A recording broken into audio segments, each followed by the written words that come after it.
Hello दोस्तों, मैं अरविंद कुमार आपका गुरुकुल इंस्टीट्यूट सूंची में स्वागत करता हूं। दोस्तों, आज हम यूपी त्रिपल पीटी परीक्षा 2021 के लिए जीके एंड जीएस का ये प्रैक्टिस सेट नंबर 7 करने जा रहे हैं। इससे पहले ऑलरेडी 6 प्रैक्टिस सेट हो चुके हैं, जिन्हें आप लोग जाकर प्लेलिस्ट में देखना ना भूलें।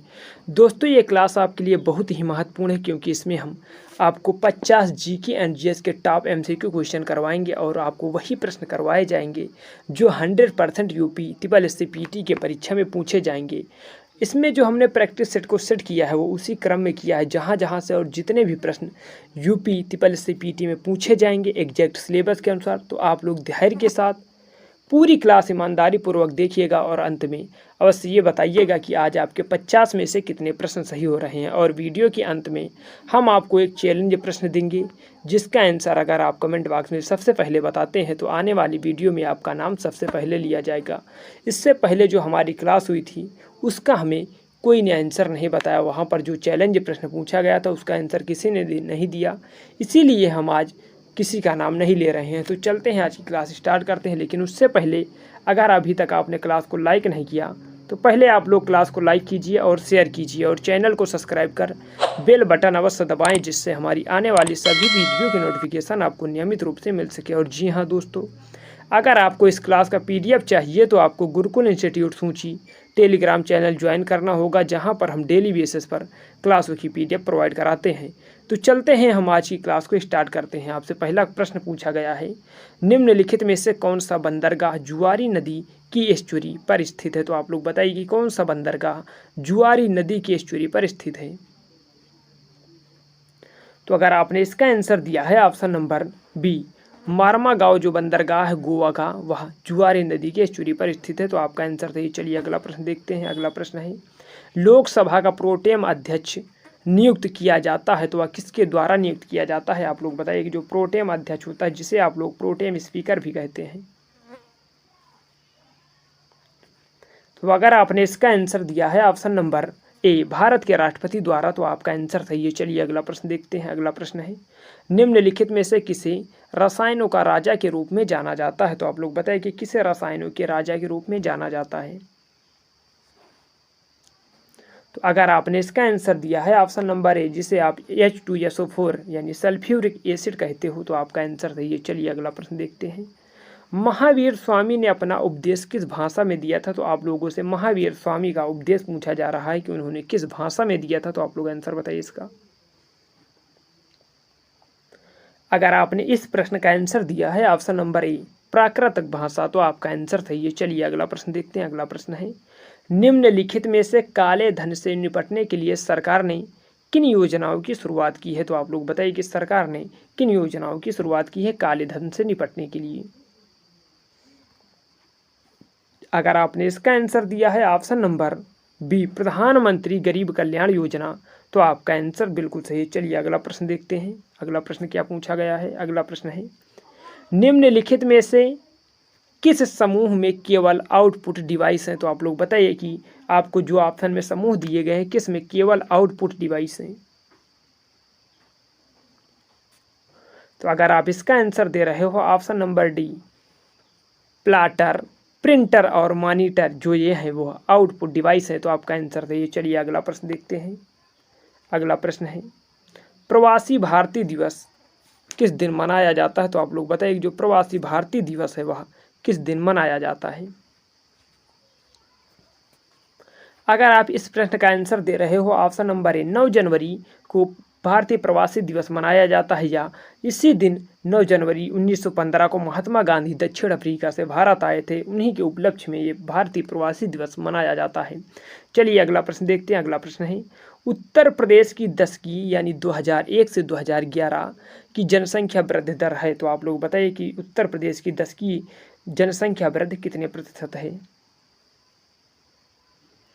अगर आपने इस प्रश्न का आंसर दिया है ऑप्शन नंबर सी, 20.2%, तो आपका आंसर सही है। चलिए अगला प्रश्न देखते हैं। अगला प्रश्न है, निम्नलिखित में से कौन सुमेलित नहीं है? तो आपसे पूछा जा रहा है कि कौन सा ऑप्शन ऐसा है जो सुमेलित नहीं है, तो आप लोग आंसर बताइए। ऑप्शन को पहले पढ़िए फिर आप लोग आंसर दीजिए।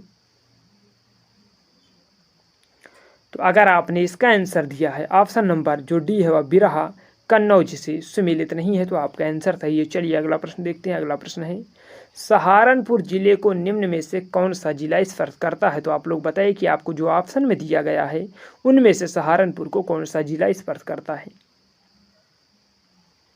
तो आशा करते हैं कि आप लोग आंसर कमेंट बॉक्स में दिए होंगे। अगर आपने इसका आंसर दिया है ऑप्शन नंबर सी, जो मुजफ्फरनगर है वह सहारनपुर को स्पर्श करता है, तो आपका आंसर सही है। चलिए अगला प्रश्न देखते हैं।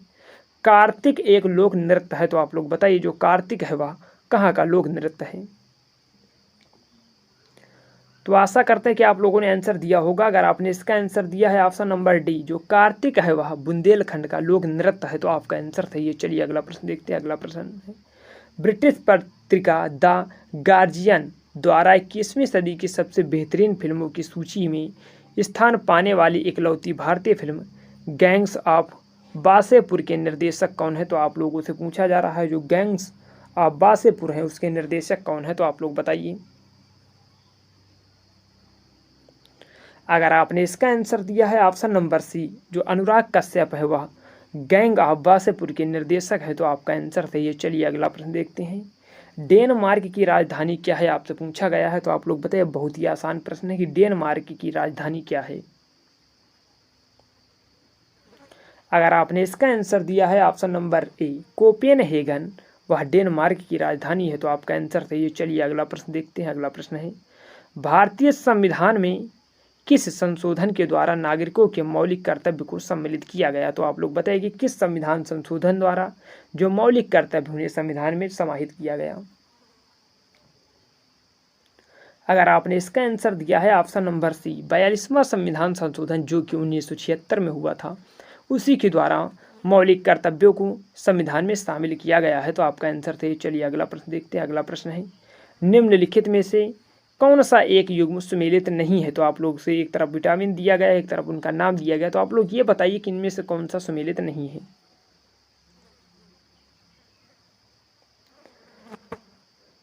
अगर आपने इसका आंसर दिया है ऑप्शन नंबर जो सी है, यानी विटामिन B6, इसे नियासिन नहीं कहा जाता है, तो यही आपका आंसर बनेगा। चलिए अगला प्रश्न देखते हैं।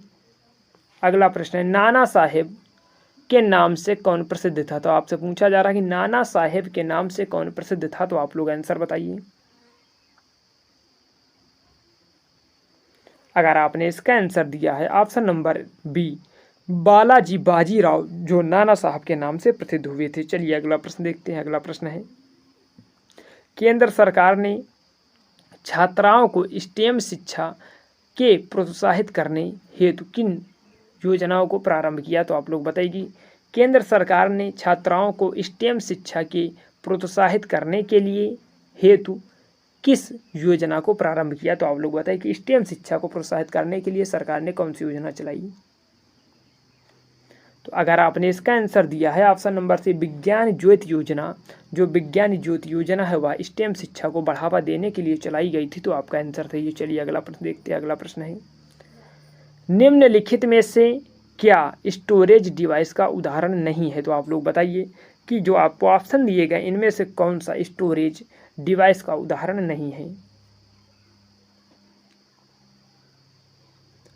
तो अगर आपने इस प्रश्न का आंसर दिया है ऑप्शन नंबर डी, जो रैम है वह स्टोरेज डिवाइस का उदाहरण नहीं है, तो आपका आंसर सही है। चलिए अगला प्रश्न देखते हैं। अगला प्रश्न आपसे और क्या पूछा जा सकता है? अगला प्रश्न है, उत्तर प्रदेश में होली के त्यौहार पर लठमार होली मनाई जाती है, तो आप लोग बताइए जो लठमार होली है वह कहाँ पर मनाई जाती है? अगर आपने इसका आंसर दिया है ऑप्शन नंबर बी, बरसाना, जो लठमार होली है वह बरसाना में मनाई जाती है, तो आपका आंसर सही है। चलिए अगला प्रश्न देखते हैं। अगला प्रश्न है, दिए गए समूहों में से कौन सा समूह बहराइच जिले को स्पर्श करता है? तो आप लोग को ऑप्शन देखकर आंसर बताना है कि इनमें से कौन सा समूह है जो बहराइच जिले को स्पर्श करता है। थोड़ा सा आपके लिए टफ हो सकता है। अगर आपको उत्तर प्रदेश के मैप का गहन अध्ययन नहीं है तो आप इस तरह के प्रश्न नहीं कर सकते हैं। चलिए इसे बताने की कोशिश कीजिए। तो अगर आपने इसका आंसर दिया है ऑप्शन नंबर बी, जो गोंडा, बाराबंकी, श्रावस्ती, लखीमपुर खीरी हैं वह बहराइच जिले को स्पर्श करती हैं, तो आपका आंसर सही है। चलिए अगला प्रश्न देखते हैं। अगला प्रश्न है, यमुना एक्सप्रेस वे है, तो आप लोग बताइए कि जो यमुना एक्सप्रेस वे है वह कहाँ से कहाँ तक है? तो आशा करते हैं कि आपने इसका आंसर दिया होगा। अगर आपने इसका आंसर दिया है option number B, Greater Noida से आगरा तक, जो ग्रेटर नोएडा से आगरा तक है वह यमुना एक्सप्रेसवे है। चलिए अगला प्रश्न देखते हैं। अगला प्रश्न है, उत्तर प्रदेश में दिया सलाई उद्योग का प्रमुख केंद्र है। तो आप लोग ये बताइए कि उत्तर प्रदेश में दिया सलाई उद्योग का प्रमुख केंद्र कहाँ पर है। अगर आपने इस प्रश्न का आंसर दिया है ऑप्शन नंबर बी, बरेली, तो आपका आंसर सही है। चलिए अगला प्रश्न देखते हैं। अगला प्रश्न है, हाल ही में किन 3 देशों के बीच मालाबार सैन्य अभ्यास का शुभारंभ हुआ। तो आप लोग बताएं कि किन 3 देशों के बीच मालाबार सैन्य अभ्यास का शुभारंभ हुआ। तो अगर आपने इसका आंसर दिया है option number A, Bharat, America और जापान, जो भारत, अमेरिका और जापान है उन तीनों ने मिलकर मालाबार सैन्य अभ्यास किया, तो आपका आंसर सही है। चलिए अगला प्रश्न देखते हैं। अगला प्रश्न है, निम्न में से किस नदी के तट पर गोरखपुर स्थित है। तो आपसे पूछा जा रहा है जो गोरखपुर है वह किस नदी के तट पर स्थित है। तो आप लोग आंसर बताइए इसका। अगर आपने इसका आंसर दिया है ऑप्शन नंबर सी, जो गोरखपुर है वह राप्ती नदी के तट पर स्थित है, तो आपका आंसर सही है। चलिए अगला प्रश्न देखते हैं। अगला प्रश्न है, निम्नलिखित में से किस एक सदन का अध्यक्ष एक गैर सदस्य होता है। तो आप लोग आंसर में, थोड़ा सा कंसेप्चुअल प्रश्न है, आप लोग इसे बताने की कोशिश करें कि कौन सा सदन है जिसका अध्यक्ष गैर सदस्य होता है। तो आप लोग बताइए। अगर आपने इसका आंसर दिया है ऑप्शन नंबर सी, जो ऑप्शन नंबर सी यानी राज्यसभा है, जो राज्यसभा का अध्यक्ष होता है, यानी राज्यसभा का अध्यक्ष उपराष्ट्रपति होता है, वह राज्यसभा का सदस्य नहीं होता है, तो आपका आंसर सही। चलिए अगला प्रश्न देखते हैं। भीमबेटका कहाँ स्थित है। आपसे पूछा जा रहा है जो भीमबेटका की गुफाएं हैं वह कहाँ पर स्थित है। अगर आपने इसका आंसर दिया है ऑप्शन नंबर बी, जो भीमबेटका है वह होशंगाबाद में स्थित है, तो आपका आंसर सही है। चलिए अगला प्रश्न देखते हैं। अगला प्रश्न, निम्न में से कौन एक प्रत्यक्ष कर नहीं है। आपसे पूछा जा रहा है कि आपको जो ऑप्शन में दिया गया है इनमें से कौन सा एक प्रत्यक्ष कर नहीं है। तो अगर आपने इसका आंसर दिया है ऑप्शन नंबर जो ए है, बिक्री कर, वह प्रत्यक्ष कर नहीं है, वह अप्रत्यक्ष कर है, तो आपका आंसर सही है। चलिए अगला प्रश्न देखते हैं। अगला प्रश्न, कंप्यूटर के लिए सबसे पहले बनी इनपुट युक्ति क्या थी। आपसे पूछा जा रहा है कि कंप्यूटर के लिए सबसे पहले बनी इनपुट युक्ति क्या थी, तो आप लोग आंसर बताइए। तो अगर आप इस प्रश्न का आंसर दे रहे हो option number D, punch card, तो आपका आंसर सही है। चलिए अगला प्रश्न देखते हैं। अगला प्रश्न है, निम्नलिखित में से दुनिया का सबसे छोटा पक्षी कौन सा है। तो आप लोग बताइए कि दुनिया का सबसे छोटा पक्षी कौन सा है। तो अगर आपने इसका आंसर दिया है ऑप्शन नंबर बी, गुंजन पक्षी जो है वह दुनिया का सबसे छोटा पक्षी है, तो आपका आंसर सही है। चलिए अगला प्रश्न देखते हैं। अगला प्रश्न है, निम्नलिखित में से किसने हाल ही में वर्ल्ड बॉक्सिंग चैंपियनशिप 2019 में रजत पदक जीतकर इतिहास रचा है। तो आप लोग बताइए इस प्रश्न को कि हाल ही में किसने बॉक्सिंग चैंपियनशिप 2019 में रजत पदक जीतकर इतिहास रचा है। तो अगर आपने इसका आंसर दिया है option number C, Amit Panghal, तो आपका आंसर सही है। चलिए अगला प्रश्न देखते हैं। भारत का हिमाद्री स्टेशन स्थित है, तो आप लोग बताइए जो भारत का हिमाद्री स्टेशन है वह कहाँ पर स्थित है। अगर आपने इसका आंसर दिया है ऑप्शन नंबर ए, वह आर्कटिक में स्थित है, तो आपका आंसर सही है। चलिए अगला प्रश्न देखते हैं। भारत के संविधान में प्रथम संशोधन कब किया गया। तो आपसे पूछा जा रहा है कि भारत के संविधान में जो प्रथम संशोधन है वह किस वर्ष में किया गया। तो आप लोग आंसर बताइए इसका। तो अगर आप इसका आंसर दे रहे हो ऑप्शन नंबर ए, वह 1951 में किया गया, तो आपका आंसर बिल्कुल सही है। चलिए अगला प्रश्न देखते हैं। हाल ही में निम्नलिखित में से कौन अवध के कृषक आंदोलन का नेता था। तो आप लोग बताइए कि अवध क्या कृषक आंदोलन के नेता कौन थे। बहुत ही महत्वपूर्ण प्रश्न है आपके लिए। तो अगर आपने इसका आंसर दिया है जो अवध किसान आंदोलन के नेता थे वह थे ऑप्शन नंबर ए, बाबा रामचंद्र, तो आपका आंसर सही है। चलिए अगला प्रश्न देखते हैं। खाद्य सुरक्षा से अभिप्राय है, तो आपसे पूछा जा रहा है जो खाद्य सुरक्षा है उससे क्या अभिप्राय है। तो आप लोग आंसर बताइए इसका। अगर आप इसका आंसर दे रहे हो ऑप्शन नंबर सी, खर्च बर्दाश्त किए जा सकने वाली कीमतों पर भोजन की पर्याप्त आपूर्ति, तो आपका आंसर सही है। चलिए अगला प्रश्न देखते हैं। राउटर का कार्य है, आपसे पूछा जा रहा है कि जो राउटर होता है उसका क्या कार्य होता है, तो आप लोग आंसर बताइए। तो अगर आपने इसका आंसर दिया है ऑप्शन नंबर ए, डाटा संचरण के संचार मार्ग का चयन करना वह राउटर का कार्य होता है, तो आपका आंसर सही है। चलिए अगला प्रश्न देखते हैं। अगला प्रश्न है, इनमें से किस टीम ने हाल ही में वनडे क्रिकेट विश्व कप 2019 का खिताब जीता है, तो आप लोग बताइए कि जो वनडे क्रिकेट वर्ल्ड कप 2019 हुआ था उसका खिताब किसने जीता था। तो अगर आपने इसका आंसर दिया है ऑप्शन नंबर डी, इंग्लैंड ने, तो आपका आंसर सही है। चलिए अगला प्रश्न देखते हैं। अगला प्रश्न है, निम्नलिखित में से कौन सा युग्म सुमेलित नहीं है, तो आप लोग बताइए कि आपको जो ऑप्शन दिए गए इनमें से कौन सा युग्म सुमेलित नहीं है। तो अगर आपने इसका आंसर दिया है ऑप्शन नंबर डी, जो क्राकाटोआ है, जो क्राकाटोआ है वह मलेशिया में नहीं, वह इंडोनेशिया में है, तो आपका आंसर यहाँ पर जो बनना चाहिए वह बनना चाहिए ऑप्शन नंबर डी। चलते हैं अगला प्रश्न देखते हैं। मुख्य सूचना आयुक्त की पदावधि है, आपसे पूछा जा रहा है जो मुख्य सूचना आयुक्त हैं उसकी पदावधि क्या है, तो आप लोग बताइए इसका आंसर। तो अगर इसका आपने आंसर दिया है ऑप्शन नंबर ए, जो होना चाहिए इसका 5 वर्ष, तो आपका आंसर सही है। चलिए अगला प्रश्न देखते हैं। ऋग्वेद के किस मंडल में गायत्री मंत्र लिखा गया है, तो आप लोग बताइए। बहुत ही बेहतरीन प्रश्न और बार बार पूछा जाने वाला कि ऋग्वेद के किस मंडल में गायत्री मंत्र लिखा गया है, आप लोग इसका आंसर बताएं।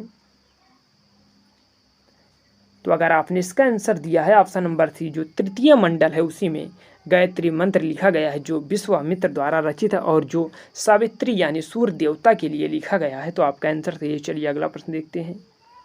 अगला प्रश्न है, दुग्ध उत्पादन बढ़ाने के लिए भारत सरकार द्वारा कौन सी क्रांति शुरू की गई, तो आप लोग बताइए कि दुग्ध उत्पादन बढ़ाने के लिए भारत सरकार द्वारा कौन सी क्रांति शुरू की गई।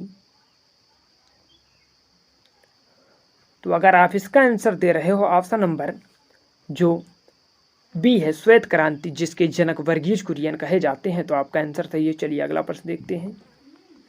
अगला प्रश्न क्या है। अगला प्रश्न है, ISA बस का पूरा नाम है, तो आप लोग बताइए जो ISA बस का पूरा नाम क्या है।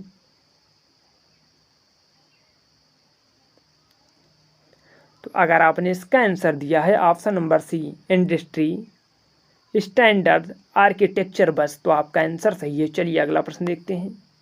अगला प्रश्न क्या है, किस टेलीकॉम कंपनी ने हाल ही में गीगा फाइबर नामक एक हाई स्पीड इंटरनेट सेवा लॉन्च किया है, तो आप लोग बताइए कि किस टेलीकॉम कंपनी ने हाल ही में गीगा फाइबर नामक एक हाई स्पीड इंटरनेट सेवा लॉन्च किया है, तो इसका आंसर आप लोग बताइए।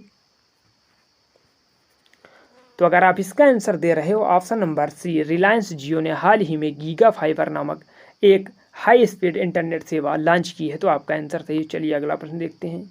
हवाई जहाज प्रायः डैश में उड़ते हैं, तो आप लोग बताइए कि जो हवाई जहाज हैं वह कहाँ पर उड़ते हैं, तो आप लोग आंसर इसका बताएं। अगर आप इस प्रश्न का आंसर दे रहे हो ऑप्शन नंबर बी, हवाई जहाज समताप मंडल में उड़ते हैं, तो आपका आंसर सही है। चलिए अगला प्रश्न देखते हैं। लोकसभा के पहले स्पीकर कौन थे, आपसे पूछा जा रहा है कि लोकसभा के पहले स्पीकर कौन थे, तो आप लोग आंसर बताइए इसका। तो अगर आपने इसका आंसर दिया है option number A, GB Mavalankar, वह लोकसभा के पहले स्पीकर थे, तो आपका आंसर सही है। चलिए अगला प्रश्न देखते हैं। निम्नलिखित में से किस परिवार ने सर्वप्रथम अकबर के साथ वैवाहिक संबंध स्थापित किया, तो आप लोग बताएं कि कौन सा ऐसा परिवार था जो अकबर के साथ सर्वप्रथम वैवाहिक संबंध स्थापित किया था, तो आप लोग आंसर इसका बताइए।